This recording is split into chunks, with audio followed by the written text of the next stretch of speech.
Hello po sa ating lahat, kumusta? So, ito po yung topic po natin. Ay, nako. Ito po yung paborito kong love team, all-time love team ng Kalingap. Although lahat naman po talaga sila ay gustong-gusto ko pong panoorin. Pero alam niyo naman po, no, isa lang po yung paborito ko.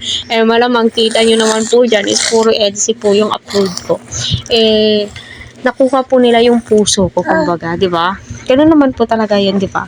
Kanya-kanya po tayo ng favoritism. Although, kaya nga nang sinabi ko, lahat naman po sila paborito ko. Ay hindi ko paborito, pinapanood.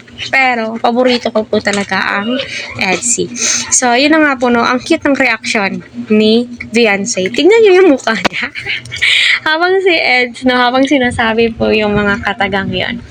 Syempre, andyan pa sila sa kilig moments, kahit sino naman po talaga ay masisiyahan, magagalak, no, kapag napapanood po ang EDSI. Kasi iba po yung saya na ibinibigay po nila sa ating lahat. And syempre, hindi po nawawala sa atin yung ang lagkit ng titigan po nila.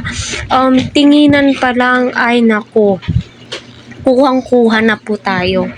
Diba yung tingin ganun? Parang, uy, bakit ganun yung titigan na may nagsasabing, ay nako, akin ka lang. Yung ganun, diba?